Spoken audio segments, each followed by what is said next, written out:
Hey art nerds, it is simply beautiful today. The weather is finally cooling down and I wanted to unbox and swatch an almost as beautiful watercolor palette for you guys. So as part of our student grade showdown, today we're going to be taking a look at the Amy Tangerine Bold and Brave watercolor palette. I purchased this one off of Zulily, but you can find Amy Tangerine products on Amazon as well as at Joann's. So hopefully I can answer some of your questions about this palette today.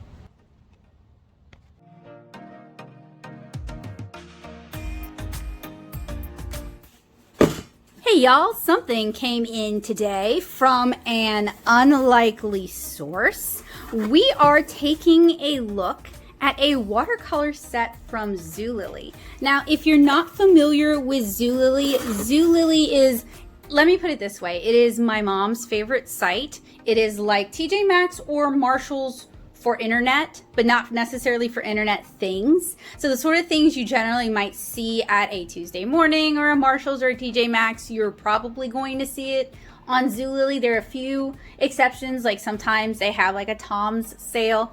Yes, I do browse Zulily myself, so I can't pretend like I'm not like looking down on it or anything, but I figured there might be like a generational gap between people who are familiar with Zulily and people who, you know, are like, what are you talking about?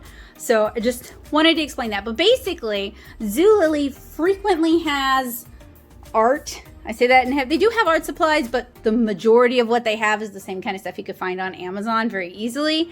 And they also have a lot of craft supplies. They're always selling recollection stuff or American craft stuff. They always have like Sizzix dyes. They have a lot of Tim Holtz stuff.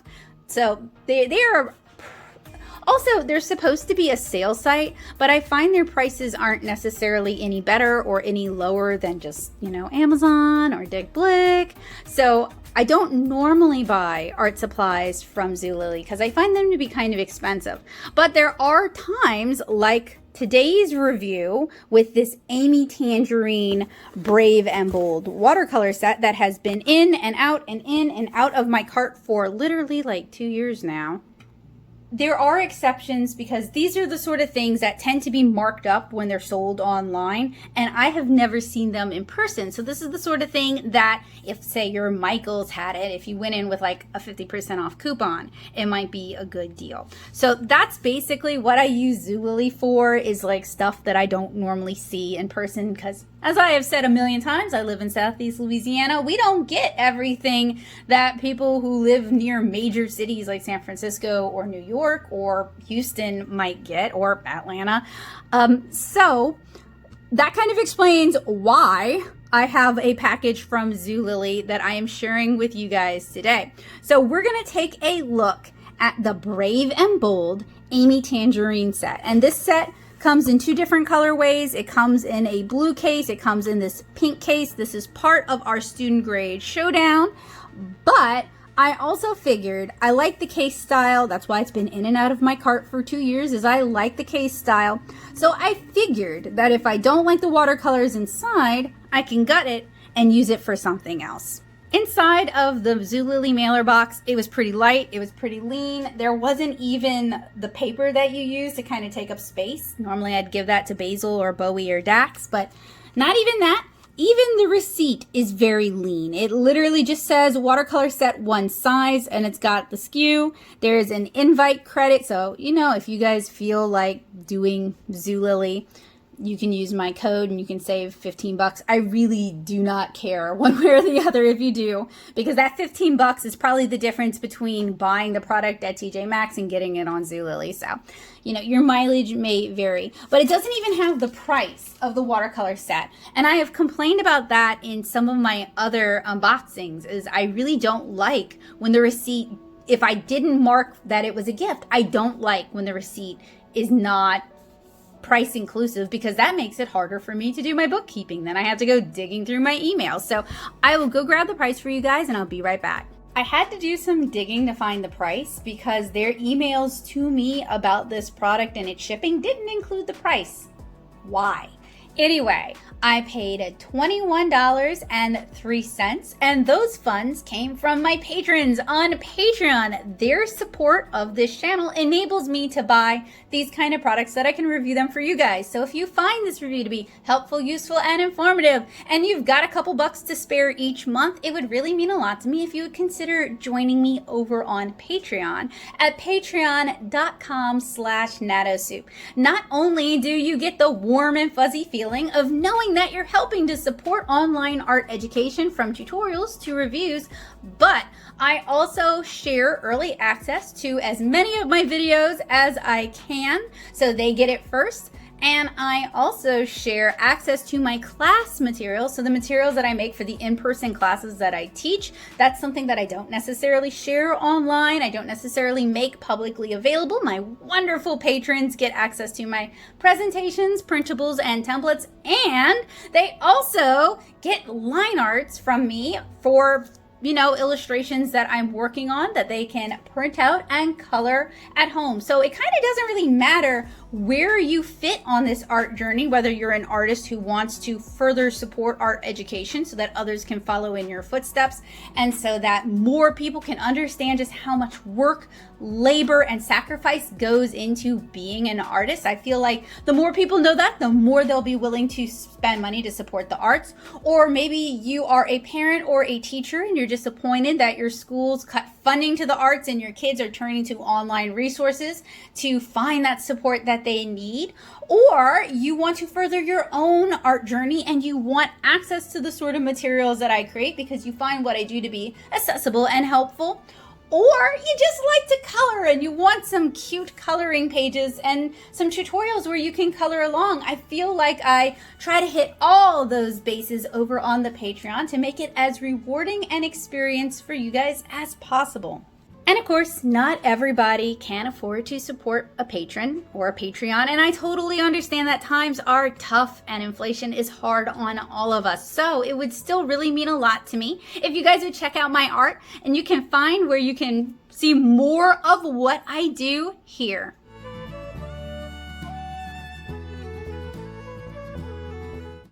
I put off unboxing this for a while because I've actually been working on a coloring book, the Curious Little Things coloring book, which I'll show you guys in a minute. So it's gonna take me a little while to get kind of back into the swing of things, which is okay. This is a Brave and Bold Amy Tangerine watercolor set. I purchased this off of Zulily because even though I believe this is made by American Crafts, I don't really see a lot of this kind of stuff in my local Michaels, and I don't really go to Hobby Lobby, and we don't necessarily have other stamping or scrapbooking supply stores in my area that I'm aware of. So Zulily is typically the only time I see things like this. And I thought it would be good as just kind of part of our student grade showdown to check out one or two of some of the more aimed at hobbyist kind of watercolor sets. I don't want to do too many of those because I am severely burnt out with reviewing those garbagey dye-based watercolors, of which we have seen so many. But hopefully this is something a little bit better and a little bit different. So this set is, of course, adorably packaged. American Crafts does have that in their favor. Their packaging, their marketing, it's very on point. It really hits kind of a sweet spot. It looks like this palette is the pink palette. They also have a blue palette, I believe, but I will double check because I'm not certain that the colors are the same. It's really just the exterior colors that differ. Looks like we receive a pen that looks like maybe it wants to be but is not a Copic multiliner. It's got kind of the look like a multiliner and a Micron had a baby and they gave birth at Five Below. That's kind of what that looks like. It also looks like it comes with a water bottle, some watercolors in what looks like the Shapiro Farben / Superior watercolor tray. So I'm hoping these are Superior watercolors inside. That would actually make this a much better palette and a much more usable palette than I'm expecting. That's what I'm hoping, but I've been disappointed a lot in this showdown, so probably wrong. And then a fold out mixing palette. And what I kind of like about this is the layout. seems very usable for, say, convention artists. And as someone who used to be a convention commission artist, this kind of compact layout where everything's kind of included, everything's kind of handy, and you don't necessarily have to pack an extra water bottle and pack an extra palette, that could be really handy for a lot of people. And then it says on the back, Amy Tangerine, which is just kind of one of their brand names. I'll research that a little bit more and kind of talk to you guys about that in a bit. It includes a pencil, a pen, a water bottle, a sponge, and the sponge is to scrub your water brush, 12 watercolor paints, a refillable water brush pen. So that is this down here. And that is about it. And this is what you get. And it was made in China. And it is an 18-piece set. If you're new to my channel, hi, hello, welcome. I'm Becca Hilburn. I'm a watercolor artist. And if you're a regular here, hey y'all, what's up? So I mentioned earlier that I had to delay working on this because I was working on this. So if you guys are not familiar with my work, I'm a watercolor comic artist and illustrator. I have kind of a whimsical, cartoony style, heavily inspired by manga, and I have an MFA from SCAD in sequential art. I teach comics, watercolor, and drawing on a regular basis, and I have the webcomic 7-inch Kara. And this, curious little things, this is the proof copy, but we're about to order our for real copies, and those will be in the Natto shop, as well as all of my books at nattosoup.com/shop, hopefully very soon. I'm getting ready to do a whole bunch of shows, and I'm trying to like re-up my stock, and then after my shows I'm gonna put a bunch of brand new, really cute things in the Natto shop, so keep an eye out for that.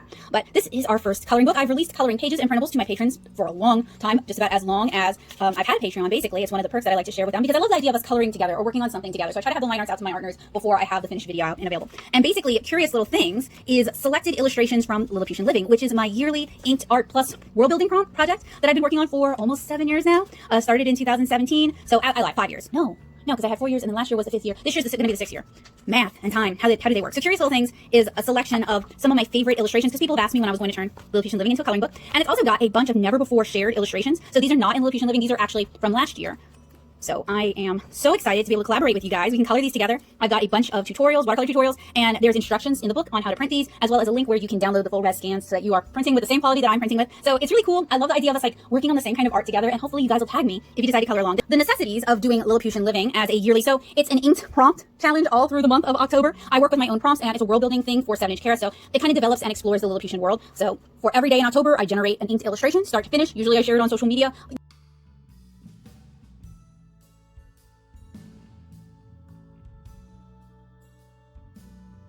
And this one is available in the Natto shop. I believe it's $12 in the Natto shop, and I believe we're going to sell Curious Little Things for $10. And I'm thinking about doing a twofer where if you buy both, you can get them for $15. And then, of course, my regular comics, my watercolor comics, the art that kind of inspired the Student Grade Showdown that has inspired so much of my life, 7-inch Kara, which is a charming comic about a 7-inch tall little girl named Kara who discovers a huge family secret and sets out to explore the world around her. And the story itself explores different types of relationships, it explores different family dynamics, there's a fair amount of family drama in it. It also explores kind of respecting people and understanding and respecting that people who might be smaller or less powerful than you, that you don't necessarily have the right to speak for them or make decisions for them, that they have the right to their own voice, which I think is particularly important. As a neurodivergent person, it's definitely particularly important to me, and I know there are a lot of other groups that feel that way as well. So the first two volumes are out. The second volume is just chock full of all kinds of good stuff, from the guest art section to the, which was 90% of those were commissioned, only a couple were done by friends as gifts, and all were included with permission of the creators. That's really important to me, as well as where you can find their work, at least at the time of printing. Some people have changed platforms, as well as a making section, so behind the scenes process.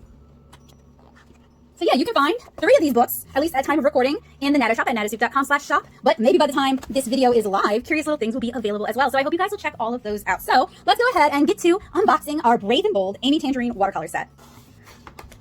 So our cardboard box has 2 very difficult to see tape dots. I really wish companies would stop using the translucent ones because they're hard to see and it's harder to open. I wish they would switch to something that was a little bit easier to see and a little bit easier to remove. So I'm going to go grab an X-Acto knife and I'll be right back.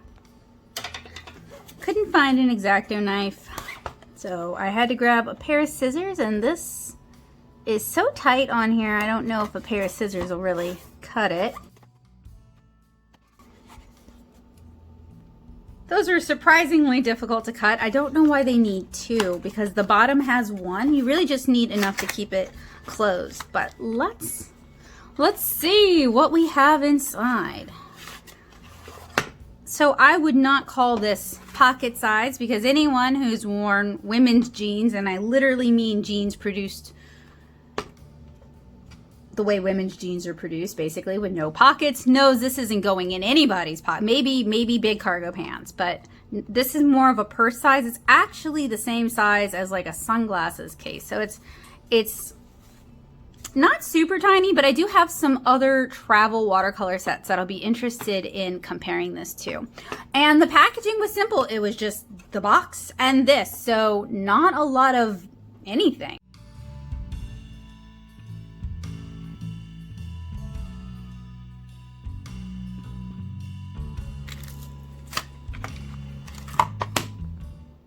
Okay, so this has got like Caboodles feel to it, but not nearly as well made as Caboodles. It feels pretty cheap. So it's cute, but very cheap. Now, one thing I already don't like is it really wobbles. They should have made both of these halves, so you can see this one stands out as a little bit deeper than this half. They should have been the same depth. And I realize they're packing other things in it, but the reason it should have been the same depth is for stability's sake. This doesn't have, and I'll show you in a minute, this doesn't have a finger loop on the back, so it's not meant to be held in the hand necessarily, which is fine. I don't use those like that anyway. Usually I rest my travel palettes on a desk. This is just not very sturdy. Don't really love that. And compared to other travel palettes on the market, that base design is just not great. And speaking of other travel palettes on the market, if you would like to see a big comparison showdown between all the travel watercolor palettes that I own, talking about the prices, pros, and cons, as well as usability, make sure that you subscribe and click that bell notification so that YouTube lets you know when I update, because that's something I'm definitely interested in doing if you guys are interested in seeing it. So let's take a look at what we've gotten here. I will say this is probably a white label product. This is looking a lot like the Superior / Shapur Farben inserts. I may have to dig up one of those two palettes to show you in our comparison section. We've already got some crazing going on here as the pans dried out. That does happen, but they're pretty loose in there, so there may be a chance that they're gonna just kind of fall out if you're not careful. These they're like little cups, little stands, and I guess it could maybe not. I think it's supposed to be for your brush, but no brush is really gonna fit in those little cups. If you actually know what these cups are for and it's not for your brush, let me know that as well. Now this hole here is meant for holding a watercolor brush, but not this one, and it's gonna have to be a very specifically sized watercolor brush, because too big, too small, it's not gonna work. So at the top, we have our not micron. It's a 0.5. It kind of, and it's branded Amy Tangerine. It actually kind of looks like it might be a Zig Millennium, but it's very thin, very cheap. We have a golf pencil. Don't really know why they opted for a golf pencil, but realistically you could, I mean, there isn't room up here to replace it with, say, a mechanical pencil, but if you have a wooden pencil cut to size, you could replace it with that. And you can replace the pen with that.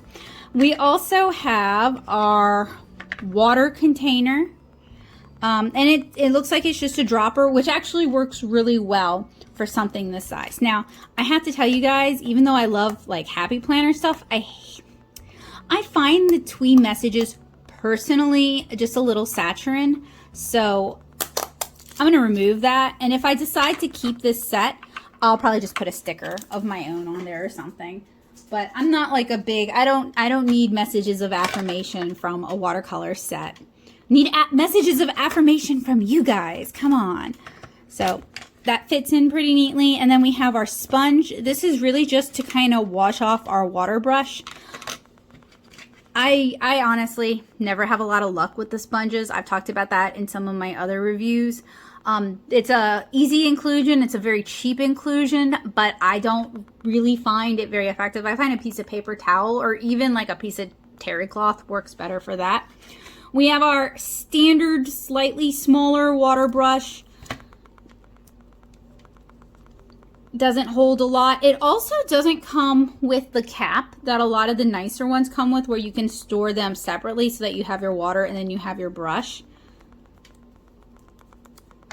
And please remember, in between painting sessions, to dump the water out of your water brush. I didn't know that for a really long time, and it can cause algae to grow in your, or mildew maybe, to grow in your sponge and ruin your sponge. So that's a little helpful tip from me to you. And then we have our mixing section, which is very shallow. Like, you're not mixing up a lot of paint with this. You're going to be mixing up a very minimal amount of paint. This is for like little color mixes, not mixing up a wash. That is the Amy Tangerine Watercolor palette. We're done, y'all. Pack it up. Just playing with y'all. We actually have a lot to talk about before we can decide whether this Amy Tangerine palette is worth your money or not and worth skipping. And if we decide that it's not worth your money, don't worry, I will have some recommendations towards the end of the video of palettes that you'll like better. I also have this broken up into chapters to make it easier for you to find what you're looking for at a glance, so don't worry about skipping around. So now we're going to do our swatch test. This did not come with its own palette map, so you might want to make one. That's something that's important to me generally. So what I would do if I were you is just trace the bottom, because it's kind of a weird shape, and just try to fit it, maybe even just make a rectangle and just kind of fit it into the top, maybe something this size here. Now, the palette itself does not list the colors inside. It is sold as a Brave and Bold palette, so it looks like it's not necessarily a mixing palette, and it doesn't really look like there are a lot of neutrals in this palette. It's mostly very bright colors, which, given the target demographic for this, which is going to be stampers and card makers and maybe people who do like bullet journal spreads, who may not want to necessarily mix a lot of color, or they may be just looking for a pop of color, that could be a good color selection. Unfortunately, y'all, that ain't me, and I am going to try to mix these colors. So something I am not going to do at this time is I am not going to swatch with the water brush, because I don't really care for water brushes. I'm more of a traditional watercolor brush person, and I want to be as fair as possible when reviewing this set. So I want to remove as many biases as possible, but I will test out their water bottle, their not micron, their pencil, and their water brush just a little bit later on. I'm also going to test out their mixing palette. I have to say, this palette feels very, very plastic. It feels like Walmart brand little girls' toys, if you guys know what I'm talking about. Some of y'all do. I know some of y'all do. So in order to make this as fair as possible, we are going to be swatching on the Blick Premier watercolor block. This is a 100% cotton rag watercolor block. I do think the target demographic for this would probably be painting on cellulose paper, and there isn't anything wrong with that. I just use the same cotton rag brand, the same cotton rag block for all of my reviews for consistency, because it allows me to compare one brand to another. Now, what we're going to be looking for in these swatches is we're going to be looking for how easily the paints themselves activate, how much color we can get out of them. Believe it or not, I have swatched some watercolors that really did not want to release the color whatsoever, even though we pre-activated it.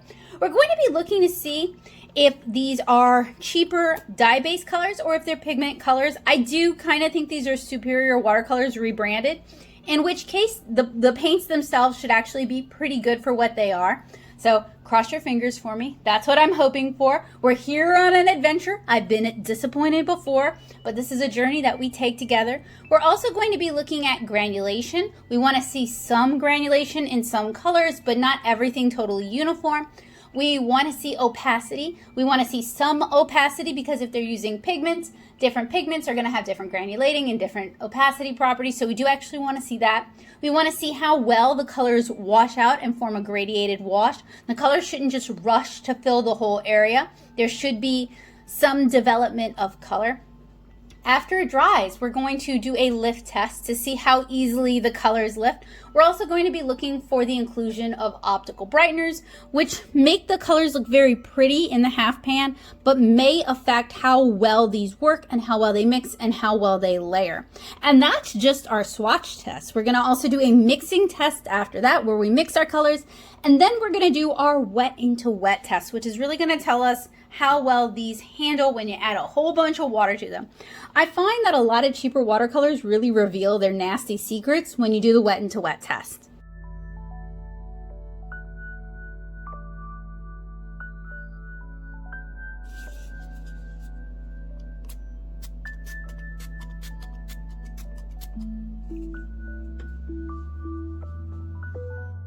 One thing I'm already noticing that's definitely a big red arrow pointing to the inclusion of optical brighteners is you notice when I spritzed it with water, some of these paints started to either get lighter or to develop lighter areas. So optical brighteners are just something that makes the paints look much more appealing in the half pan, but it's also an extender. It makes the paint cheaper to produce, but it doesn't necessarily make the paint last very long. It tends to get washed out in your water cup. So a common optical brightener would be, say, PW6 to make those darker mass tone colors look more enticing in the half pan if you're selling like a half pan set. They're not as common in tubes. And the fact that some of these colors lighten significantly is a little bit of a red flag, but just because a brand uses optical brighteners doesn't mean it's all bad. A lot of student grade watercolors are able to offer the student grade price tag, the significant reduction in price, by cutting costs and cutting corners in some areas, and using more optical brighteners or using cheaper versions of similar colors or using hues instead of the original pigment are all ways that you can make a more affordable watercolor without necessarily drastically reducing the quality of the paints inside. So after giving them a spritz with water, I noticed that some of the colors lightened up quite substantially. Hopefully you guys were able to see that as well. I found that with this 12 set of paints that there's no real opacity, even with the white. And some of these colors should have some opacity. I don't even understand why they included a white if it's not going to have any coverage. The black in this set does granulate, but no other color really has any granulation, even when we should be seeing granulation. And the colors rush to fill the areas or rush to fill the washes of water, which are indicative of dye-based watercolors, but it's not the end-all be-all. It's just one red flag out of potentially many red flags.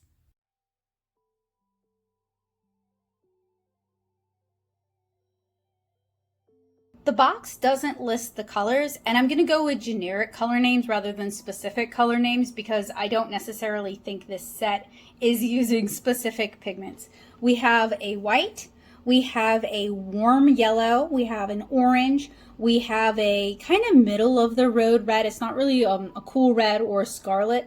We have a cooler red, maybe close to alizarin crimson. We have kind of a magenta, but not really a magenta. It's just not saturated enough. We have kind of a spring green. We have maybe like a Van Dyke green. It's kind of a warmer green, but it's not quite an olive green. We have an almost turquoise. We have a cerulean blue. We have indigo, and then we have what looks like maybe a lamp black.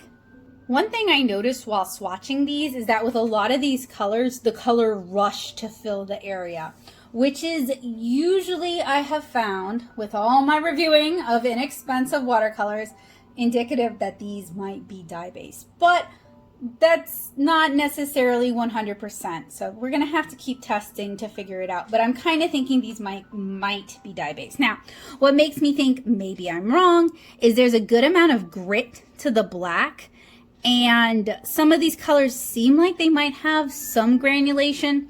So with some Chinese and some Japanese watercolors, even really high grade ones like Holbein or Paul Rubens, they are often very finely milled so that you get kind of a flat lay of color rather than individual granulating particles. And we also don't have like an ultramarine or a yellow ochre or any of these colors that traditionally are both opaque and granulating that would really allow us to see for ourselves. So very clever color selection there, Amy Tangerine. Something else that I've noticed is we don't have a whole lot of differing opacities. So this yellow here looks like it should have some coverage. Not really. The white doesn't have any coverage either. This pink doesn't really have any coverage. This green, which looks like it should have coverage, doesn't really have any coverage. So those are all kind of indicators that these might be dye-based watercolors, which if you've watched my other reviews, you guys know it ends up in the naughty pile. So I'm going to let these dry fully and then we'll do our lift test. Now that this is dried, next up is the lift test. And what we're looking for is we want some colors to lift, but not all colors to lift, and not all colors should lift the same amount. And something I was thinking about is that with the superior watercolors, I actually found that their student grade line handled better if they weren't pre-activated. So maybe I should not have pre-activated the Amy Tangerine if they're using the superior watercolors, because then they have kind of a tendency to like glob up. For the lift test, everything lifts kind of the same. And if this is made using superior student grade watercolors, I may have made a mistake by pre-activating these.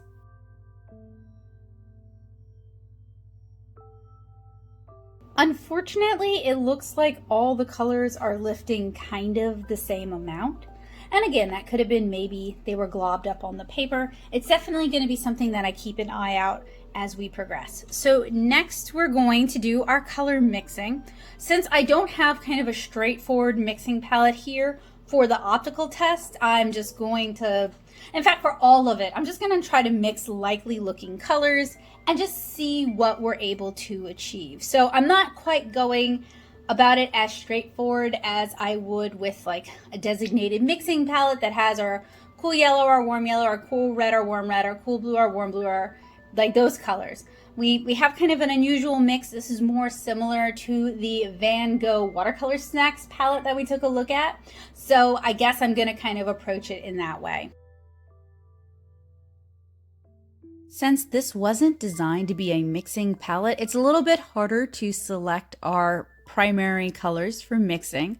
I'm going to go ahead and do an approximation though of colors that kind of work, and we're going to go ahead and lay down our stripes for our optical mixing, and that'll give them a chance to dry while we're doing our manual or atomic mixing. So I'm trying to mix some regular secondary colors, our oranges, our greens, and our purples, just kind of using my best guesses at what colors in this set would give us those good secondaries. I'm also using the included mixing palette because obviously, that's something we should be testing out.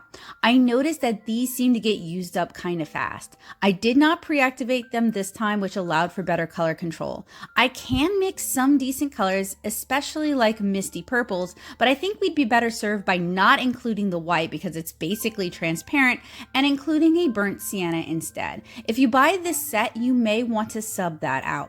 The color mixing area is pretty limited, and I'm not really sure how this palette wants you to hold it.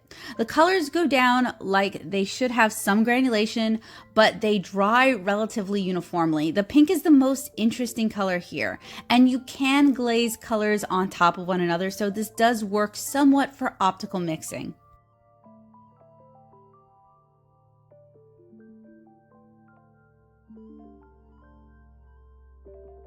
Somewhat surprisingly, the colors actually mix fairly bright. You can't get whatever you need out of this palette. It's not really that kind of a mixing palette.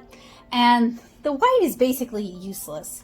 It's basically transparent on the paper. So if I were you guys, I would sub this out for like a burnt sienna or something more neutral that'll give you a little bit more variety when you're mixing. Also, these two reds are pretty similar. I might sub one of those out and put in a warm blue instead as well, just to give us some more variety so that we can mix a wider variety of colors. And another thing, this yellow and this light orange, they're pretty similar. You could get this light orange by adding just a little bit of red into your yellow. So if you were looking to make room and add in some colors that are a little bit more usable because you happen to like the palette style, you could get rid of this orange as well. You could probably squeak a half pan over here on the side, maybe one over here as well. If you take out the sponge, you can get some half pans in there as well. So I know that seems a bit like cheating, but I feel like one of the reasons people might opt to buy this palette is because of how compact it folds down. So if you can get some extra half pans in there, go for it. Cleaning up the included mixing surface is a little bit challenging and it does require some scrubbing. It would be great if it just snapped into the palette like some of the other travel palettes so that we could run it under running water and clean it a little bit more easily. You guys can see though, it takes some persistence to get into those little bitty corners and nooks and crannies. In order to do our mud test, I'm going to go ahead and remove this sheet from the block using a palette knife, revealing a fresh sheet of paper. Next is our wet into wet test, and before we start with that, I want to give a huge thank you to my patrons on Patreon, because it's their financial support, it's their monthly pledges that enable me to create reviews like this one for you guys here. I use the funds from my Patreon to purchase the supplies, the watercolors that I review here on the channel. So if you like what I do and you want to help me continue to do it, because this can only be done with the help of my patrons, you can join me at patreon.com/natosoup. Not only will you get early access to reviews and tutorials like this one, but you'll also get backer exclusive access to many of my classes, as well as to printable line arts. So whether you choose to back because it makes you feel good to be able to help make art education just a little bit more accessible, or you're backing because you really want that early access, you enjoy watching stuff sometimes months before anybody else gets a chance to, or you enjoy painting along with me and you enjoy using the printable line arts, hopefully I've got a little something for anyone who's interested in art and art education over on my Patreon. So thank you guys so much for your support. You make reviews like this possible, and I sincerely appreciate it. Now we have the ever important mud test, which tends to reveal a lot of flaws in cheaper watercolors. So while wet, the colors go down misty and they blend out well. I added some dots of color just to kind of check opacity and how well they diffuse, as well as any optical brightener halo rings that we've seen in some of our other brands, and they didn't really cause too many problems. So wet into wet, you can do some blending and the colors aren't going to fight you. They're going to intermix quite well, which is very reminiscent of the superior watercolors that we've reviewed. So here are our dots of color. I'm looking for any kind of haloing, and it wasn't really too bad or too noticeable with this set. As they dried, I also didn't notice any optical brightener haloing or any sort of color weirdness. Sometimes with cheaper paints, they go down really pretty and then they dry terrible. Now that our wet into wet test is dry, we can see a little bit of opacity. Not really a whole lot, and not really a lot of granulation either. Everything is kind of very samey, which these are probably dye-based watercolors. Now, does that mean they're not going to be suitable for a scrapbooker or a card maker, their intended audience? I actually don't think so. I think, now price-wise, they might be a little prohibitive, and we're going to talk about some other options in a minute, but performance-wise, I think this is perfectly fine. I think if you are looking for some very bright color, but you're not going to do a lot of color mixing, and you're not going to do a lot of layering, or maybe even any layering, this set might be fine. If you want to do some brush calligraphy, this is probably a good set for you. You've got that nice color intensity. You don't have a lot of granulation, which might make your letters look kind of muddy or fuzzy. So I'm not recommending this set. Performance-wise, this set is fine. Price-wise, I looked it up. I paid $17.99 on Zulily, so about $7, $6 less than what her MSRP is. Would I say it's a $20 set? Yeah, because even a gutted palette still cost you something. Even like an empty Meeden palette like this was originally is still like $7. So I would say $17.99 is a fair price to pay for this set. Speaking of, we do actually need to take a look at the other things included in that set. So I'm going to go ahead and remove this. But before we talk about what else is in this set, let's talk a little bit about Amy Tangerine and American Crafts. The original voiceover for this was lost, so I'm going to re-record it in post. So about Amy Tangerine. Amy Tangerine is a brand name founded by Amy Tan, not the Joy Luck Club or the Kitchen God's wife Amy Tan, a different Amy Tan, a sewer, crafter, and scrapbooking influencer who has several books to her name, including Craft a Life You Love, infusing creativity, fun, and intention into your everyday and making memories.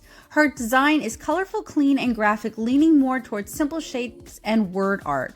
While she has a couple of watercolor kits, the majority of her inventory seems to be planner and organization related, washi tape, stickers, and a boatload of workshops both online and in person.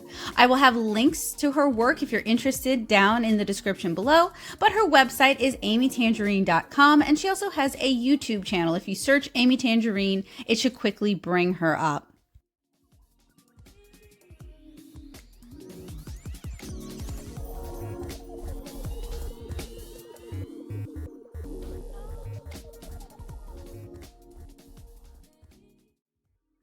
American Crafts is an American scrapbooking company that represents several different sub-brands such as DCWV, Dear Lizzie, EK Tools, which I really like, AC Food Coloring, Alma's Culinary Company, and Amy Tangerine.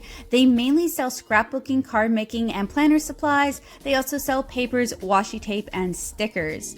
They do have an art supply section, and it looks very familiar in that I saw it on AliExpress sort of way. It's mostly markers, fine liners. They do have a few papers and cheap art kits. Everything looks like it was white labeled, especially their watercolor supplies, which are reheats of common inexpensive watercolors like the Artist Loft cakes and the Jerry Q half pans. In terms of art supplies, they don't have anything that's really exciting or innovative, and everything feels kind of overpriced to me. American Crafts and Amy Tangerine products seem to be commonly carried by Joann's, which would explain why I never see them anywhere. I don't really go to Joann's too often anymore.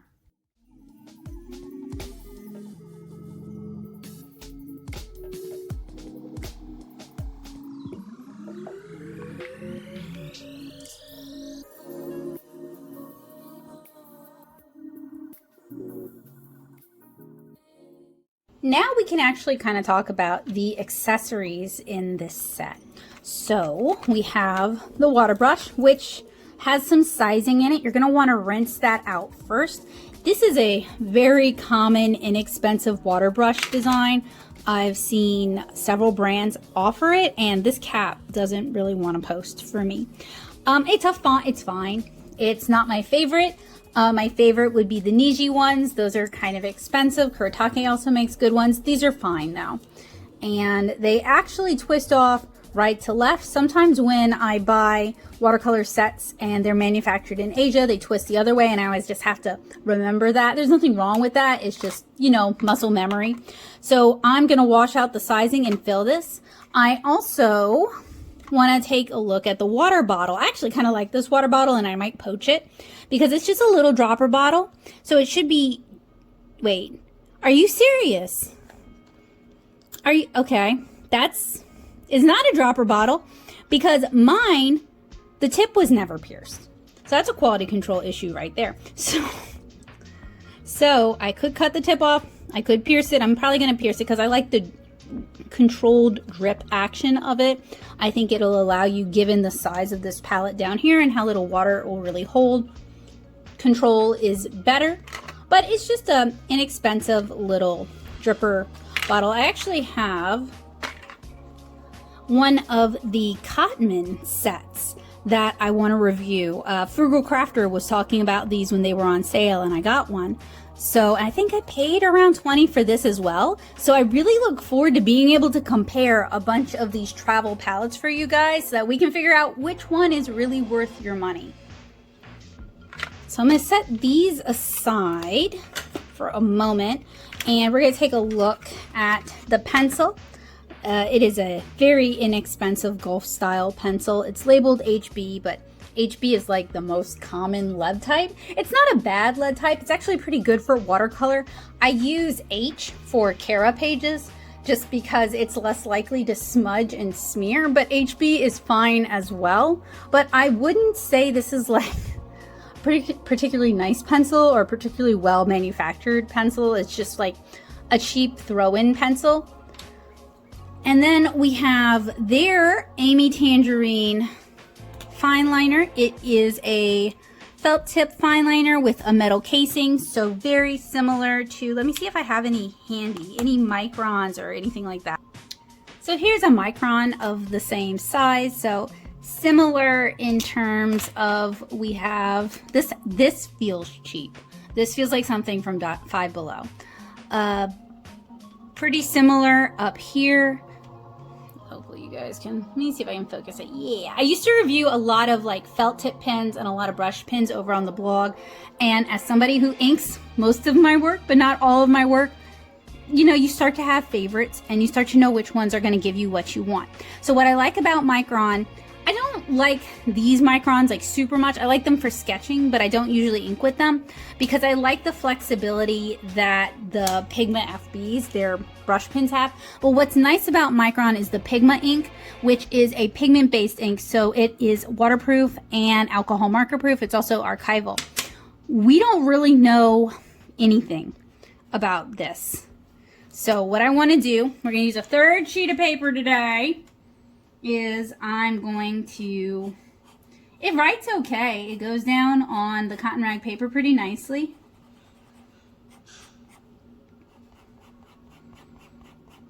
It would be decent for sketching. And you know what, honestly, when this thing dies, and all pens eventually do, you can replace it with a Micron. So what's nice is that this is more, it's very cheap.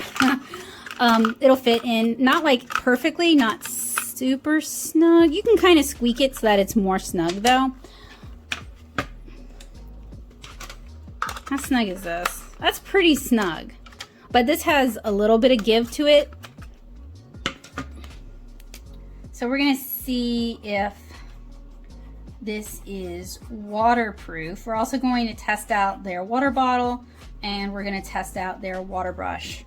So I'm going to give that a chance to dry and kind of cure and bond with the paper, because that's one of the techniques for, look at this. I do not love this pencil. I'm a mechanical pencil kind of person too, because I hate having to stop to sharpen. So I'm biased.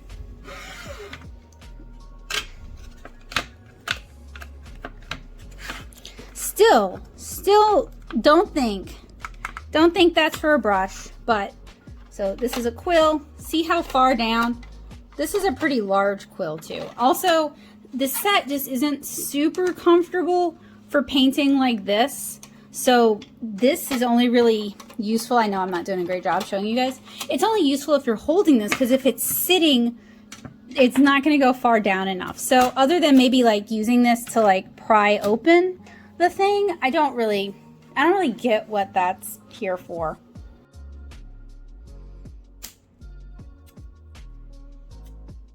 All right, I have filled up our water container. I have filled up my water brush. I will say, so usually when I'm doing these reviews, I like to use filtered water, and I use tap this time because it was just kind of too finicky to get this under my filter dispenser. So, you know, if that's something you care about, this is going to be a little frustrating to fill. But something I kind of like about this is small enough to fit into the neck of this, so you could actually refill your water brush really easily while on the go, which is nice. This really reminds me of like the Koh-i-Noor ink bottle refill, and the cap on this is pretty good. Fits pretty snug. There's not a gasket or anything in there. Looks like it's pretty leak proof. If you brought this on a plane, you might have leak problems. That's a pretty common issue, even with water brushes. So, you know, it's not necessarily like the fault of this. It's just a common fault. And then the water brush is fine. It is a fine, cheaper, larger water brush. Not really, these are so super common with inexpensive watercolors. I feel like I've quote unquote reviewed them, taken a look at them many times. So I'm not painting anything in particular. First off, I want to like test out her brush. I didn't let it dry super long, so let's pretend we're plein air painting. Not bad. Not getting any reactivity. Let's also use the little sponge to try and scrub out our color. These get soppy and dirty really quick. That's one of the reasons I don't like them. And then you gotta clean them out to reuse them. So I'd rather just use a paper towel or a piece of terry cloth.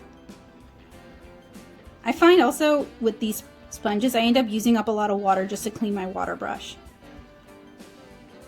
Of course, the plus side is you're not carrying around a cup of water, and I know that bothers some people. I have reviewed some palettes and some systems here on the channel where it actually comes with the water brush, and I actually really like that one, the superior one. Of course, with that one, you fill it with your own paint. Actually, I think these are superior. Well, we will find out in a few minutes when I actually talk about comparable watercolors. But so far, the accessories are working okay. The sponge is okay. It's not the worst sponge. The brush is working okay. Let's take a look at the pencil. Pencil's a pencil. It's fine. Not like a lot to say. You have to really screw up to make a bad pencil. Usually it just kind of boils down to people's personal preferences when it comes to, like, you know, the types of pencils they like. Everybody's got a favorite. So this one is fine. Honestly, I kind of wish it was water soluble. That would make it more interesting. But, you know, I can't blame American Crafts or Amy Tangerine for that. Now, if they didn't have these holders, you would have a lot of room to put more sketching supplies in, and this is something you can't really modify out. So, I mean, it holds your water brush in place, but do you really need your plastic water brush held in place? You know, I don't know. Yeah, it's fine. There's not much to say about it. It's one of the reasons I don't love reviewing water brushes and stuff. I was super excited about them when they first came to the US in 2011, but they're cheaper now. That's the good thing. There's not a lot. People aren't really doing a lot to make them interesting. Like some of these misty colors we're getting, and it looks like it granulates here, but it seems like it doesn't actually granulate, which is, you know, not my fave. Okay, so let's pretend we wanted to make some room. Scoot that over. Let's pretend I wanted to paint a wash, like cover a larger area. So what I would maybe think about doing is using their little water thing and just using it to, and I cut this because mine wasn't pierced at all. There was no opening in it. So dripping out water is a little harder. I may have cut it too far down, but if you also have one that hasn't been cut, it's a your mileage may vary sort of situation. I felt like I had to do that. And then I mix in, and this is kind of polluted, but that's whatever. That's one of the reasons I also don't like water brushes, is I often have trouble getting all the previous colors out of it. They are great for quick field sketching, but they are not so great for in my opinion. Some people paint all their stuff in water brush, and I'm kind of in awe of that, because that is people who can paint beautiful art with Crayola watercolors, you know, that's a skill that I admire, but I don't have. So I feel maybe one of these days I ought to do a challenge here on the channel where I make myself paint an entire painting with two sizes of water brush, and just see how angry and sad I am at the end. Okay, so and you can see how, because the wells are so shallow, you get a lot of color movement. Now, something you could do with this that is pretty common with plein air paint palettes, like the Kuretake watercolor palette I used for a really long time, is to let your colors dry. So do premixes of Payne's Gray or some of the browns you might commonly need if you were doing urban sketching. Let it dry, and then you can reactivate them really quickly. But these are so shallow, you would spend a lot of time waiting for it to dry enough. So this kind of thicker mix, that's going to dry quick, but like a puddle like this is going to take a long time to dry. And then let's use the brush. It's very wobbly too. That's something I don't like about this palette, is it's kind of wobbly, and I'm just afraid I'm gonna like get my mixes all over the place. If I were to take this out to like the botanical garden or to a park or something, I would be kind of afraid of it moving around a lot and spilling all over the place. You can just see from me, like it needs like a rubber foot on the bottom. Just me mixing colors and grabbing them, it dances, and I don't like that.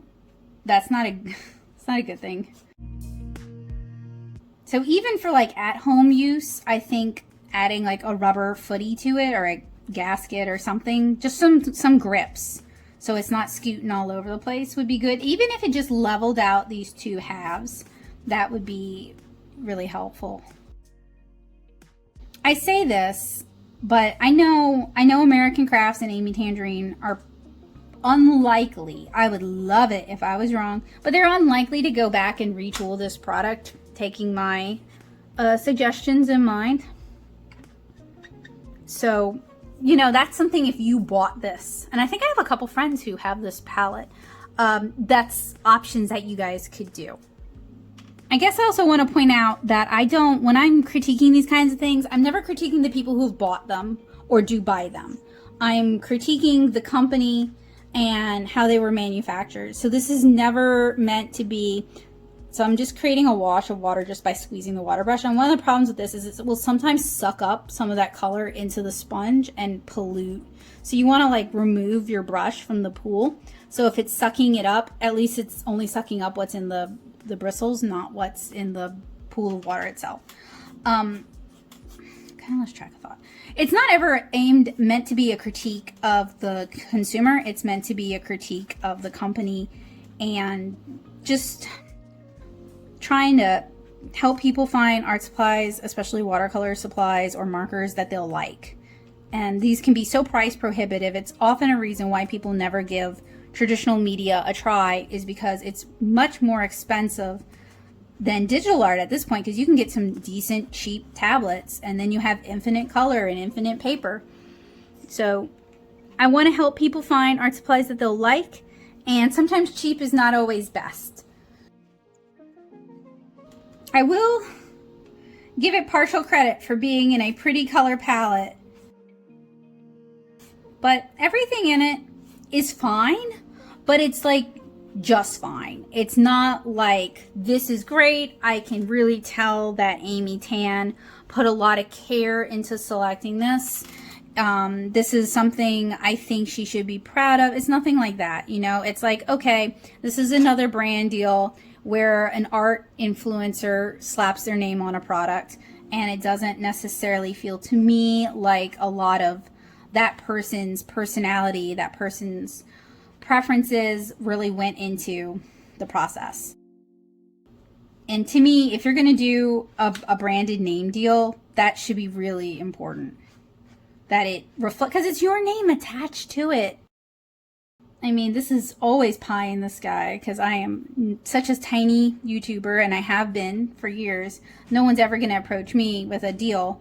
But like, I would be very careful about who I gave permission to use my good name to, because once your good name is ruined, once people realize they can't trust you, or that your advice or your recommendations or your suggestions are bad, to me, you are always going to lose the customers who do a lot of research, because they're not going to trust you anymore. And people's trust is way more valuable to me than like being able to say I have a watercolor palette named after me. I mean, that would be cool. That's definitely like art goals, but it's not worth pairing with a company that isn't going to, in my opinion, do it justice. And this palette isn't so terrible. The colors are cute. You can probably do what the target demographic isn't. You can probably do brush lettering with it. You can probably do stamping with it. You can probably do card making with it. Like, it's not bad, but it's not great and it's not exciting. And maybe I'm spoiled, but I have looked at, with this student grade Showdown, I have looked at a lot of products. See how the water just ends up pooling on? So you have like a nasty sponge that can attract mold. And this is super common with these cheap watercolor palettes. So I'm not really like knocking Amy Tan or American Crafts for this. Although it cleaned up easy, but then what's the point of having it, you know? I would just get rid of it and like maybe put paints in there, or gouache, or an eraser, a pencil sharpener, you know? Like I just would have put something else right there rather than the sponge, because the sponge isn't really that great. And then also some people are probably like, well, Becca, you could use the sponge to do lift techniques. You can, but it's not the same as using a natural sponge to get those really interesting, varied techniques. I mean, if that was your argument, we could also put a little bitty vial of salt right there for the same purpose. Actually, can we? Oh, almost, but not quite, because they have the dividers. We could right there where the brush is supposed to go. I'm going to remind you guys that for long-term storage, you need to go ahead and dump the water out of both of these so that you don't grow mold or algae. I mean, if you're doing this like as a plein air trip palette, that's probably fine. But if you're putting it away for the season, or you don't know when you're going to come back to it, just go ahead and dump out that water, because once you ruin those water brushes, they are, if you can fix them. I've fixed some, but I've had more that I've just had to throw away. It's a pain to do it, so it's easier to just be proactive and get rid of your water. And the palette's relatively easy to clean, but it will probably stain because it is a plastic palette. But that's, oh, it is also so flimsy. You guys see, I have to like stabilize it with my hand to clean it. So that's like my big note for this palette, is like very flimsy, very cheap. Let's talk about comparable watercolors, and I want to start with the most direct comparison, the Superior and the Shapiro-Farben watercolors. Now, this is the Artify white label of the Superior watercolor set. This is their student grade set. I have also reviewed their professional grade set. In this set, we received 2 full-size water brushes that are identical, except this is a travel size one, but they're identical to the Amy Tangerine one. And then inside, it kind of looks like a Sakura Koi palette, and we'll talk about that in a minute. But we have these cartridges of paint. So you see like this, kind of similar to the way Winsor Newton used to do some of their palettes. And these aren't even standard size half pans. These are actually smaller than standard size half pans. And Shapiro-Farben, I am pretty sure, is just white labeling this palette. So I'm not going to haul out my Shapiro-Farben one. But these, yeah, these look very, very similar. Maybe I should have hauled out the Shapiro-Farben palette, because then we could do some color comparisons. But put that to the side. This is our Superior. Yeah, it fits in perfectly. It's got the little ledge. I am pretty sure that the Amy Tangerine palette is just some of the Shapiro-Farben products in a different packaging. Not Shapiro-Farben, Superior, but Shapiro-Farben is white labeling for their bigger set, their 48-piece set, I believe. I'd have to go look it up. I'll include the footage from it. I'm pretty sure they're white labeling from Superior. I am pretty sure Amy Tangerine is white labeling from Superior for this. So, is that a bad thing? No, I actually really like Superior watercolors. Not every set they do is perfect, but they're really pretty good for the price point. I think they're a really good student grade watercolor that performs quite well and is quite accessible. Is this my favorite of their palettes? No, I will show you my favorite of their palettes in a minute, but they're not bad. If you're gonna white label from anybody, Superior is a good direction to go. Another pretty popular one is Mungyo. That's also really common to white label from, but Superior is really common and not bad at all, actually. So in that regard then, these paints are probably pretty good. They are probably not dye-based. They're just milled kind of funny. And there might be some dye-based colors in here, but I wouldn't say, having worked with other Superior watercolors and the Shapiro Farben watercolors, which gave me a better look at the whole lineup. There are colors that are more granulating and that handle in a variety of ways the way you would expect watercolor to handle. So the paints in this set, not bad. Would I recommend this set over this set? No. No, they're about the same price. And while this is kind of a cute travel set, it has a lot of, okay, for example, this also has a mixing palette. These wells are much larger and much deeper. They can also be repositioned, and the plastic is a higher quality plastic than this here, which is basically here. You don't get to put it anywhere else. I don't love these either. As you can see, I didn't use them. And this set, I lied to you guys. This set actually came with 3 water brushes, not 2 water brushes, whereas this set comes with just 1. A water bottle like this, that's okay to have, but you can find empty little containers like this at Dollar Tree. You don't have to have this one. And the pencil was nothing to write home about, not exciting. It's a very cheap pencil. You could probably fit a similar size pencil in here. They don't all have to have their own compartments to be, you know, useful. So of these 2 sets, I would recommend that you get this is under the Artify label. You can get the Artify one, it's fine.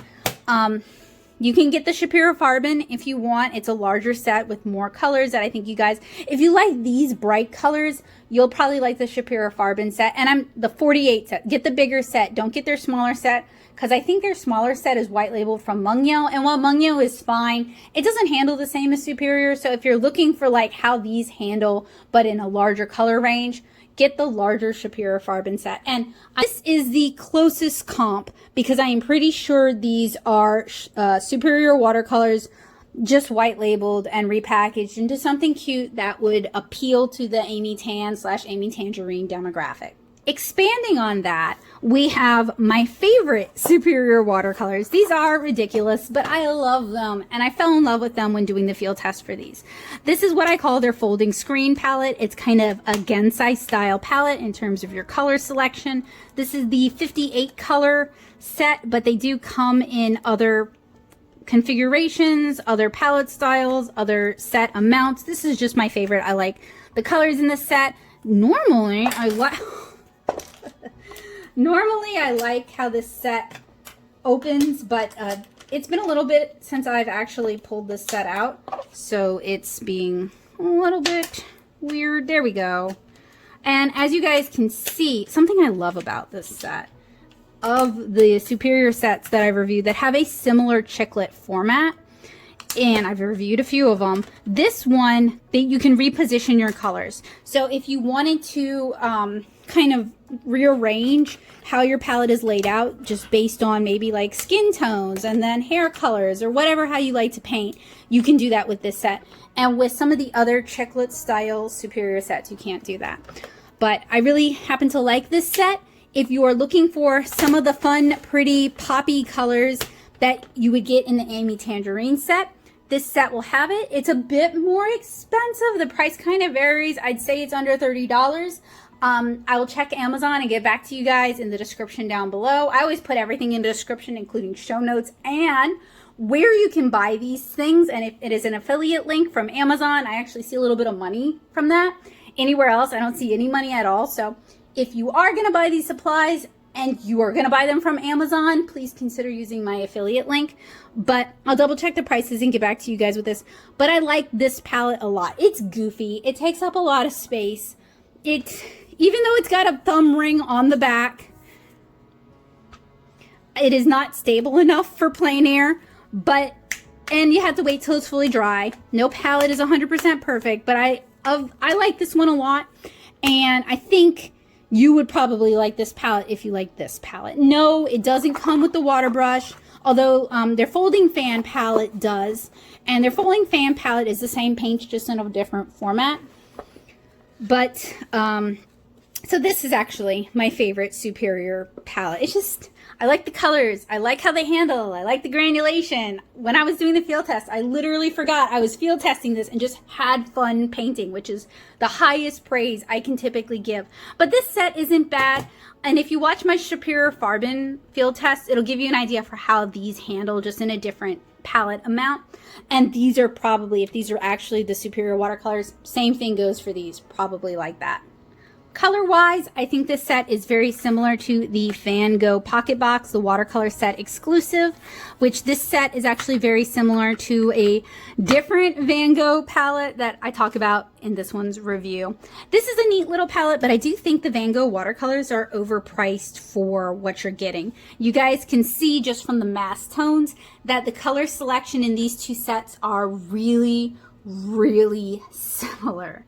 There's a few differences, but as I'm looking at it and remembering swatching it, it's like these sets are, this has a purple, this has a pyrrole orange that can be used to mix like a good brown, but these sets are very similar. This is a 12 set. This is also a 12 set. This one takes up a little bit more space, I think, but look how deep and nice the mixing wells are.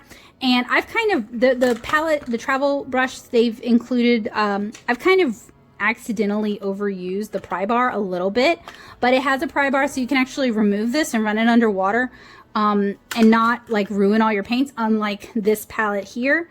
And you can also pry out the watercolors and rearrange them if you want. I do believe the Van Gogh palette uses its own size of half pans too. They're slightly smaller.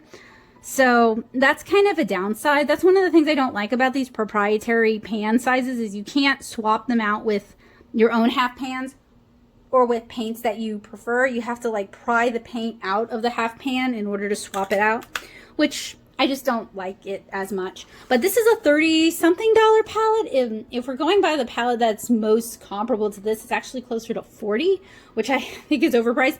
But the build quality is much nicer than the build quality on this. And as you guys can see, it's very stable. It doesn't really, well, I say that. Thanks Van Gogh for making a mockery of me.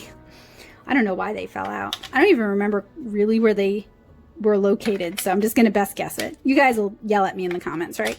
So color-wise, I think it's very similar to this Van Gogh palette. So since I was talking about the Superior watercolors not too long ago, I just want to bring out the Sakura Koi palette. The paints are pretty different, but the palette itself is very similar. So I just wanted to kind of show you guys, this is another very inexpensive palette. This one is a little divisive. I haven't used this one yet, but I have used Sakura Koi watercolors for years. I used to do at-con watercolor commissions, and I also did a lot of at-home inexpensive watercolor commissions. That might be how some of you guys actually know me. And I used the heck out of the Sakura Koi palettes for that because it allowed me to offer inexpensive watercolor commissions at a reduced price point. Now, something you'll see is this is the kind of stopper I was talking about that allows you to fill your water brush at home. You can cap it off, and that way you don't have to have the brush attached to it. And like the Superior palette, you can post the palette wherever. You can also have it off to the side. I actually really like this because it's just more flexible, and it's also a little bit sturdier than the other one. And both this palette and the Superior palette have a thumb ring on the back. Oh, mine literally just popped off as I did that. So that's not actually in there that good. So maybe keep that in mind. That's good to know for like plein air painting. That's kind of a, yeah, that came out way too easy. Especially if it's supposed to support the weight of the palette. But anyway, it kind of indicates like this is designed for like portable painting, plein air painting. And this doesn't have a thumb ring. So I don't know, this palette is just kind of cheaply made and just doesn't have some of the attention to detail. It's like they saw some of these other palettes and were like, oh, let's do that, and then didn't commit to it. So some other palettes that are kind of similar, but not super really, but I wanted to talk about them anyway, are the Mondo Llama palette. So this is from Target, the Meeden palette, which is from Amazon, and the Arteza 12 color palette. We're gonna start with the Mondo Llama. These are all terrible watercolors that I don't recommend really to anyone. The Meeden might have some redeeming qualities. I have to field test it, but the Mondo Llama was kind of miserable. And the reason I'm pulling this one is if you have the choice between these two sets, the Amy Tangerine set is much better than this set. This set, I'm going to gut it and just use the palette with other watercolors because the watercolors in this set are just bad. And the reason I'm bringing it up is because I think they're marketing this palette at like loose watercolor florals artists, maybe brush calligraphers, maybe card makers as well. So it might have a similar demographic. And I just wanted to warn you guys away from this palette. This of the two, this is the superior palette. Pun intended. Next, we have the Meeden palette. I've bought empty Meeden palettes many, many times. This one actually came with the half pans. And what I don't like about this palette is that it's dye-based watercolor, so it just doesn't handle the way watercolor really ought to. And this is what I mean when I say aesthetic art supplies. They look really good and don't handle very well at all. And I hate that because it's like you get tricked into buying something you're not really gonna like. Now, what I think might work about these is this specific dye formulation is a little bit better than a bunch of the other cheap dye-based watercolors that I reviewed. I was thinking this might actually pair well with alcohol markers for alcohol marker mixed media stuff. So that's probably how I'm going to field test that. That's how I'm going to probably handle these. Taking some inspiration from Nashi, who uses like the Radiant watercolors, which are like a dye-based liquid watercolors with alcohol markers. Gonna see how these handle. They're not super duper similar, but I did think they were worth mentioning because they're kind of, these are expensive actually. These are $30, which I think is overpriced for what they are, but I think it probably has the same kind of appeal and they may be going for the same demographic. I also have the Arteza 12 color, because this is what I have, of their half pan. Oh, these are the, I grabbed the wrong ones, but that's okay. This can serve as a visual aid, even if I can't actually talk about the paints inside. Well, I can, but I can't show you the paints inside. I hated this palette. I hated the not metallic version. The metallic version is okay, but I hated the not metallic version of this palette. I think the paints inside handled very poorly. And the reason I'm bringing this up is, again, it's just something commonly sold on Amazon. People are familiar with it. People have seen it. So I wanted to mention it because I figure if you're watching, if you looked me up, if you looked up Amy Tangerine watercolor palette, you may also be considering the Meeden palette. You might be considering the Mondo Llama palette. You might be considering the Arteza palette. And I did want to bring it up and kind of touch base. This is a better palette than this. So let's talk about more stuff that I like and more stuff that I think is interesting rather than just stuff I don't like. So in a similar price ballpark is the gorgeous, the jewel-like, the very aesthetic Paul Rubens Pocket Palette. It comes in a few different colors and a few different styles. This is one of the older ones. They have a Starry Night style, which is just super duper duper cute. It is kind of like a makeup compact. It doesn't shut perfectly, so that's something you're going to want to be aware of. And the jewels do catch if you're carrying it in a purse. In fact, this one wants to flee already. But the paints inside, not only is it beautiful, but the paints inside are actually good. They're actually enjoyable. They're nice Paul Rubens paints. And I don't love the mixing surface that they've included. This is a palette that I would get, you know, another palette to mix with. But you get 24 colors. This is around $25 on AliExpress. Prices might vary. You get some really beautiful, brilliant colors. You also get some nice neutrals. If you're going to get this set, strongly consider getting this set. And I'll have the links for you guys in the description. Like I said earlier, if it's an Amazon link, that's an affiliate link, and the money goes to help the channel. So I do appreciate it when you guys use the affiliate links. It really helps me out. But this palette, I think this palette is great. I really like this palette. Get this palette, not this palette, is my really short takeaway. Okay, we're done. You guys can quit watching now. But I do really like this one. Another palette that I really like that is surprisingly inexpensive is the Montmartre watercolor set. Now I do kind of wonder if maybe these are the Phoenix watercolors, and we'll talk about the Phoenix watercolors in a second. But these are just, it's like, I think it's an 18 color set. And while the colors aren't as bright as the Amy Tangerine set, you get more mixable colors. So if you want to paint people, or you want to paint a beach scene, or you want to paint the sky, or you want to paint a landscape, even very simply. And I've got a lot of tutorials here on the channel where I walk you through how to do just that. This set is going to probably make you a little happier just in terms of color selection than this set. Though I probably, if these are the superior watercolors, they're probably very comparable in quality. Now, what I don't love about the Mart is, these are not actually half pans. It's just a liner with chiclets. Very similar to the Meliang pigment set, which I surprisingly didn't grab. Oh, no, I did. I got it. I'm going to talk about that in a minute. So no half pans. You can't rearrange your colors. The liner is cheap and kind of flimsy. It also comes with a small, inexpensive water brush. It comes with some slightly deeper mixing. I don't know what to call these. They're so cheap. But you can mix color in these. It also has an enameled metal lid that you can mix color in. So it actually gives you, I think this, if it would just lay flat, I think this is probably more useful for mixing color than this. What I really like about this palette, even though I'm not a hold it in my hand plein air painter, is their plein air ring is one of the best I've seen on a palette at this price. It's just so much better. I think this is, even though it's a smaller set, I just think this is such a better execution than this set. And the Mart watercolors are really cheap. I don't remember off the top of my head.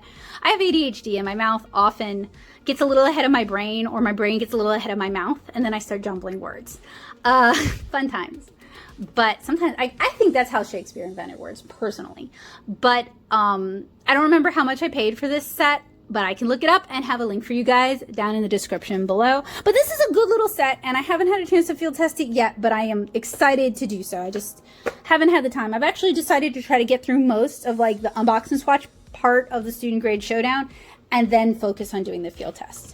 So if you watch my student grade showdown, you see this all the time. So I keep a doc where I have all the notes for all my reviews, and I can't search Meliang pigments because this shows up in every single watercolor review.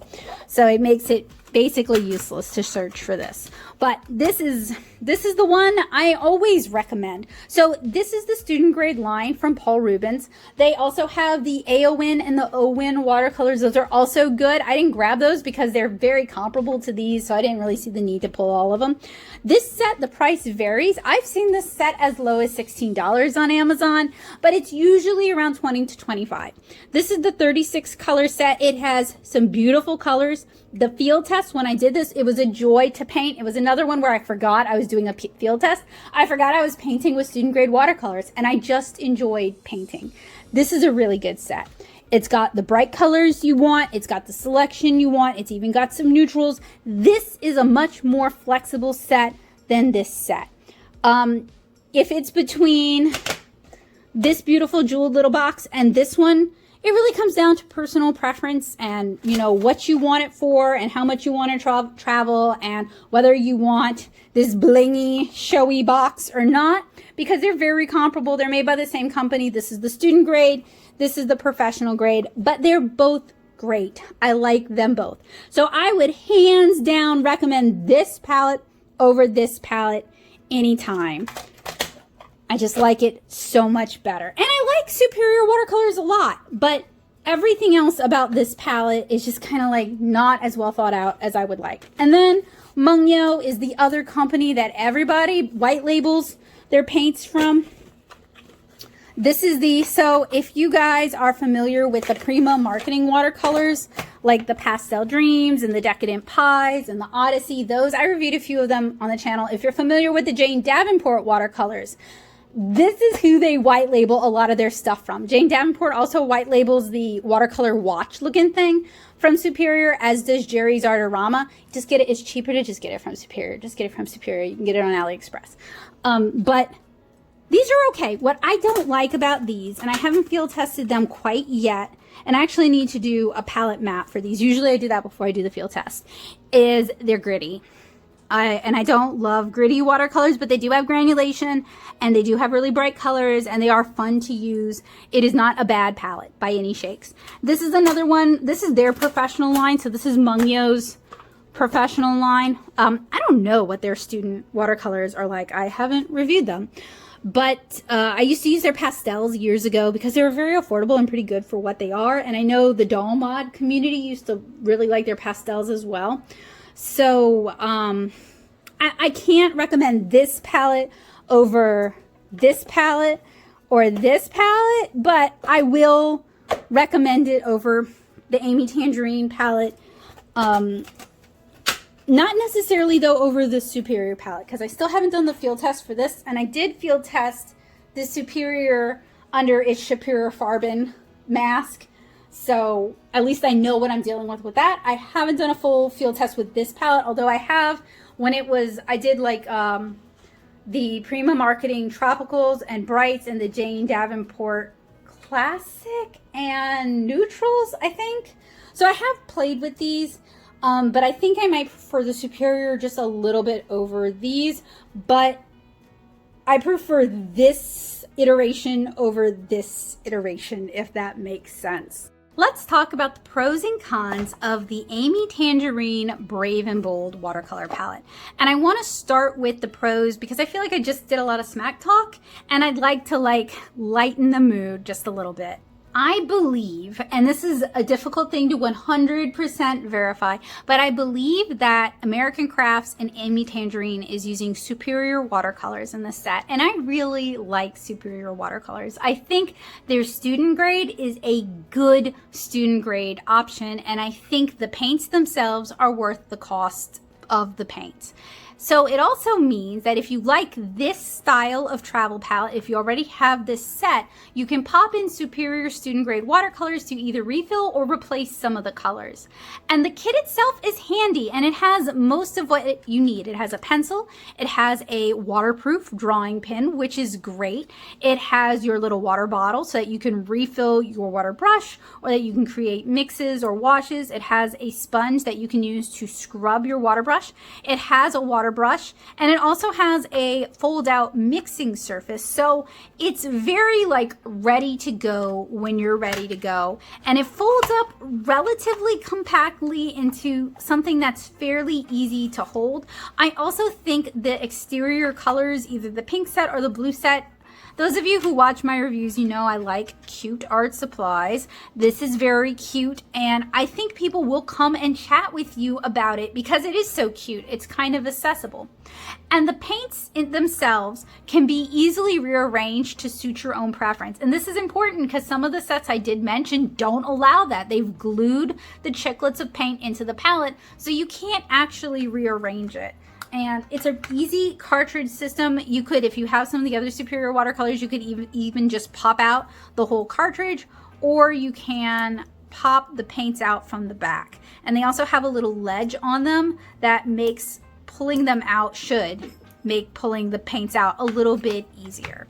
Okay, so we've talked about the pros. What are the cons? So while the paints themselves are pretty good, the color selection, to me, a watercolor illustrator, and I'll grab some of my art in a minute and show you guys what I do, the color selection is lacking. It's definitely bold, but I don't know about brave, and it would be a challenge to mix good grays and browns, and even more challenging to mix a variety of skin tones and hair colors, which in my opinion is really important. If you like to paint people, even cartoony people, this set isn't going to facilitate your needs, but the other set, the blue set, which has a slightly different selection of colors, might prove to be an easier mixing palette. I honestly can't judge just based on what I've seen online. I'd have to handle it myself to be able to tell you that. The white in this set is absolutely useless. It doesn't have any strength. Why even include that white? But I honestly often feel that way about white watercolors. I usually will use white gouache instead if I want to mix pastels, or if I want to lighten a color, if I want to add white highlights. So frankly, with the exception of the Da Vinci mixing palette, all white watercolor paints are just kind of useless to me. So that might be my bias. I also felt like a lot of space is dedicated to like duplicate colors, like this warm yellow and this orange. It'd be super easy to mix this orange with this red and yellow. You don't really need that orange. These two reds are really similar. Now, if they'd gone with like a scarlet red, I could see why they would have both, but they're both kind of cool reds, and that with this like weird, not quite magenta, there's just not a lot of range in this palette. So there's not enough difference in this palette to justify having all these sort of duplicates. And these colors could have been replaced with other bold colors, like, as I said, a scarlet red or a dioxazine purple or a cobalt purple. You could just get, or an ultramarine blue. You could just get some more variety in here if you swap some of these colors out. The palette itself feels cheap and flimsy, and honestly the palette was kind of like the selling point because it's a very cute palette and it's very compact, and I could see this being very appealing to people who want to get into watercolor and they don't have a lot of space and they don't want to buy a bunch of materials and they don't necessarily want to have to research a bunch of materials. They want it kind of curated for them, and I get you, friend. That's how I got my start too. And this palette just feels kind of cheap and flimsy. It literally moves around while you're trying to mix colors, which is very obnoxious. It does have a texture on it, but it's not textured enough. It doesn't have feet. The bottom is actually kind of bowed. It's got a lot of like little quality control problems that I feel should have been kind of fixed in the design stage, and they just kind of weren't. It's like whoever designed this doesn't paint and didn't try to paint, so it just kind of exists. And Bowie thinks it's time for him to eat, so he's losing his mind out in the background. It just kind of feels low budget to me. Like the mixing palette has these really low walls, and as I showed you guys with some of the other comparable palettes, they have higher walls on their mixing palette, which makes it easier for you to be able to mix washes of color. And that's the thing. I mean, if you are a brushed calligrapher, I would think you might want more space just without like the little walls and stuff to be able to kind of prepare your color. But I am not a brush calligrapher. As you guys have seen in some of my other reviews, I am terrible at it. So what do I know? I could be totally wrong. The accessories in this set, while passable, are also just kind of eh. So as I mentioned earlier, because this is an art influencer, and I'm going to say she's an art influencer because that's what she is. This is an art influencer set. I did not really feel like a lot of care or attention to detail went into the selection of this set. And while that's probably not the purview of art influencers, as an artist, if I was going to put my name on something, I would want to pick every single thing in it because that's my good name that's at risk. So I feel like the accessories are just kind of passable. I mean, some of them do have her name on it. This thing had her sticker on it, but the water brushes are standard Superior water brushes. There's nothing really different about them. My water bottle was sealed. I had to snip it to get it to work. The pencil is a very, very cheap HB pencil where they didn't even properly sharpen it. The pigment pen is fine. It actually does work, but it feels kind of cheap. It is, you know, it's okay. Like, it's just okay. So to me, you know, it's a very cute set, but it also feels very cheap. And I paid 17 something for it on Zulily, so it was very cheap. But she wants 25 for this set, and that kind of puts it in competition with some nicer sets that the attention to, they don't include as much, but the attention to detail is a little bit higher than what I would say this set has. So what is my verdict on the Amy Tangerine Brave and Bold watercolor palette? I have such mixed feelings about this set.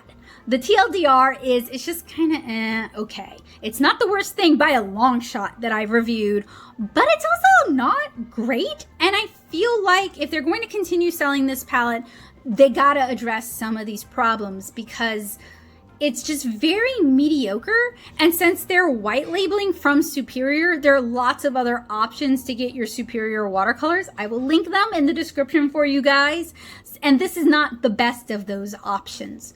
It is a passable watercolor palette. You can definitely use it, and I've definitely reviewed terrible terrible watercolor palettes in this, like just so bad watercolor palettes in this series. And this one isn't it. It is not the worst one, but it's also not great. And there are other watercolor palettes at this price point that have either better paints or a better layout or just more attention to detail, or you just flat out get more colors. So this set is just not really one that I personally can recommend.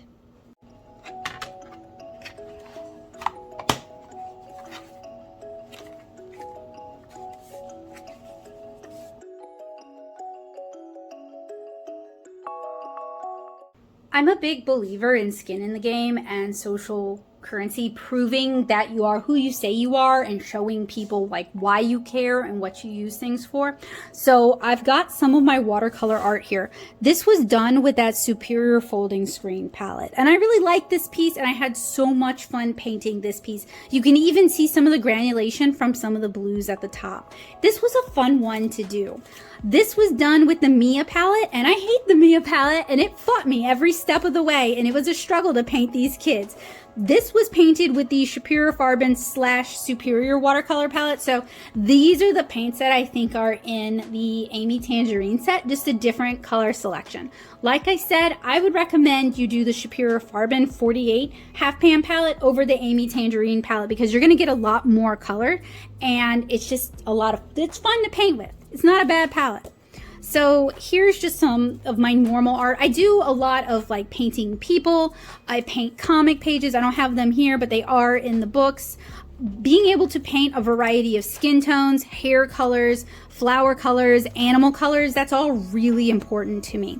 This was painted with the Rosa Galleria palette. I did not pull that because it fought me more than I expected it to, and it didn't handle as well as I thought it would. So while I like how this piece turned out, I think it's very cute, I can't fully recommend this set.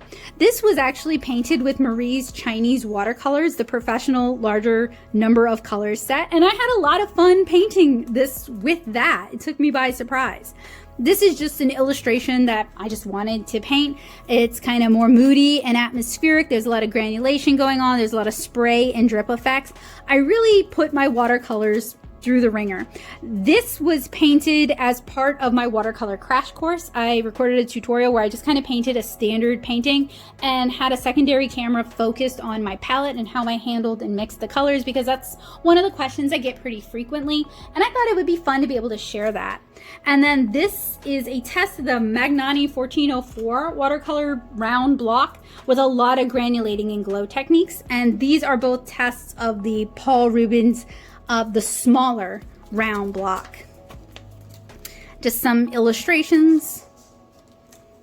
These are some of my Stash Buster watercolors. So they're bookmarks. These are kind of large because I painted these as tutorials for you guys, and sometimes it's easier to see what's going on if it's painted a little bit bigger, but it's really just designed to use up watercolor scraps and for me to be able to show you guys a bunch of different techniques, and for you guys to learn watercolor without feeling like you have to be able to draw, or feeling like if you're not very confident in your drawing, that holds you back. So if you are interested in learning how to paint, I really hope you will check out some of those tutorial series.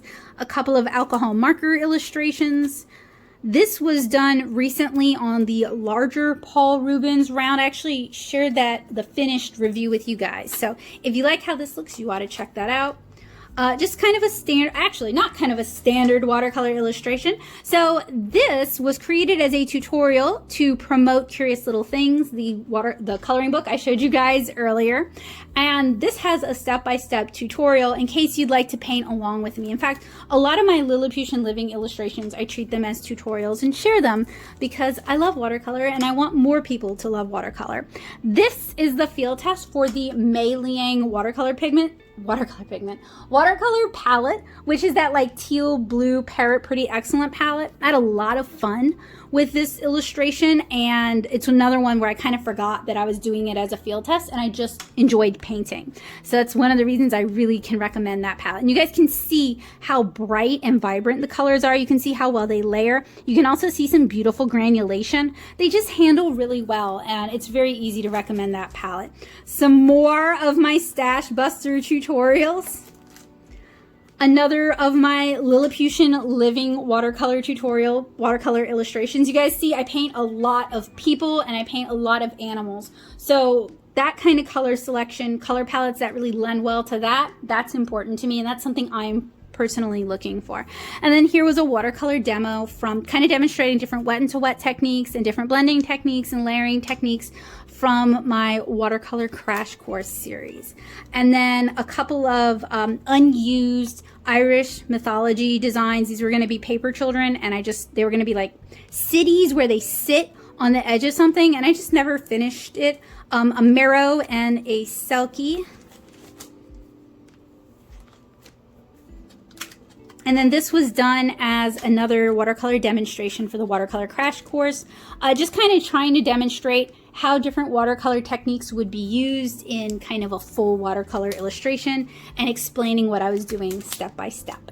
And then this is another watercolor illustration from Lilliputian Living. I actually need to edit this and get it out to you guys, but it's another one that is in Curious Little Things. So if you guys would like to color along with me, then I hope you'll keep an eye out for Curious Little Things. But that's just kind of a quick flip through some, not nearly all, not even my comic pages, but just some of the kind of art and watercolor illustration that I like to do, just to kind of give you guys an idea of where I'm coming from, what my biases are, and how I'm judging these paints. So what did you guys think of this watercolor palette? It felt like kind of a journey, right? The pros and the cons to this watercolor palette kind of took me by surprise.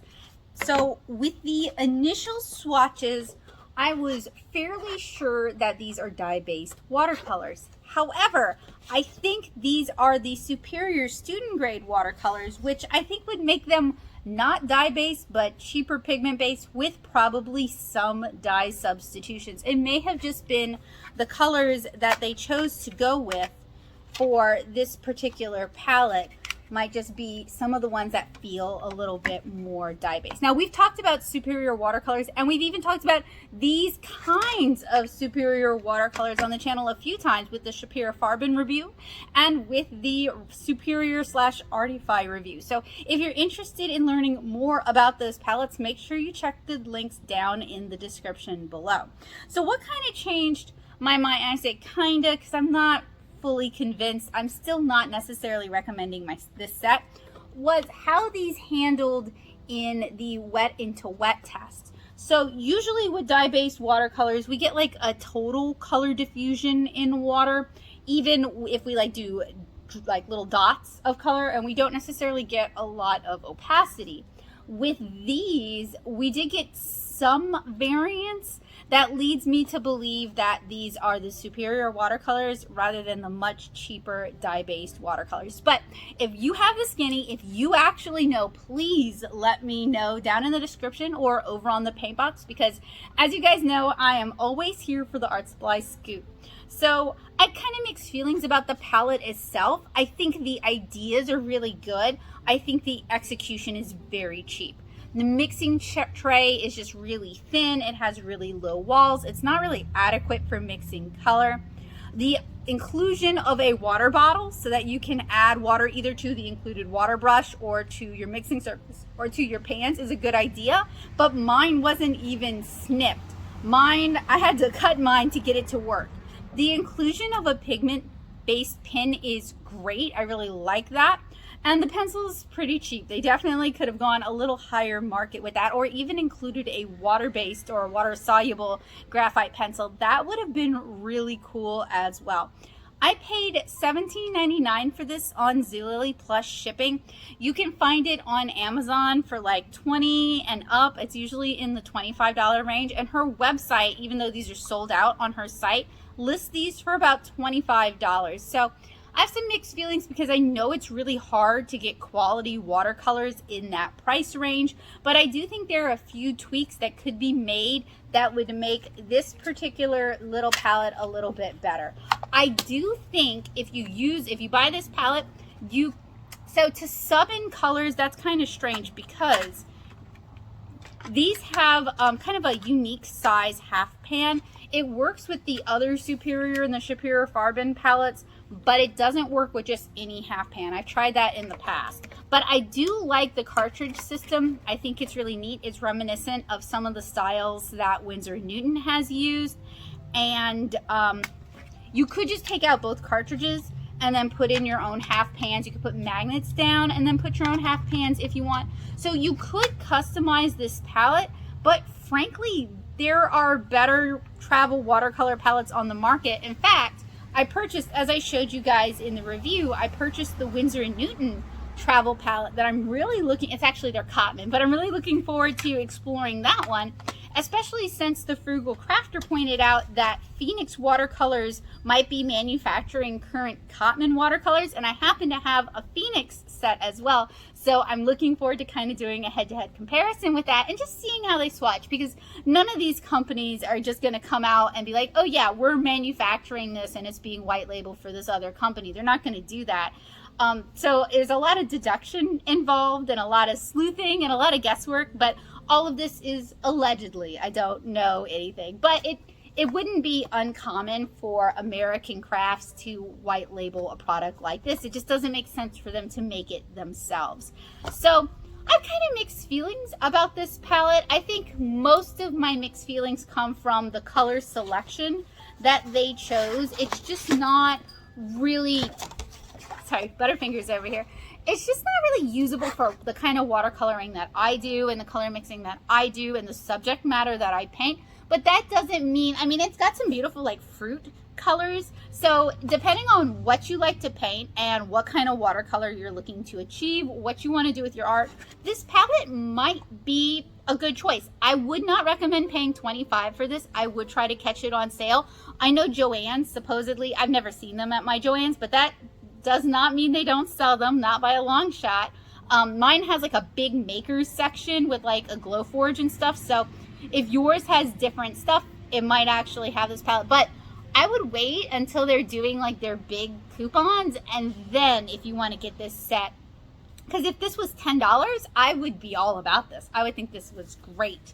$17.99, it's still not bad. I'm tempted to try to do something with it, but that will probably be later rather than sooner, because I did do the Superior Farben field test, and I'm pretty sure these are the same paints as in that, just that has a wider color selection. So on that note, if you want a similar watercolor experience and you're not looking for the portability, that's not why, because this doesn't travel well anyway.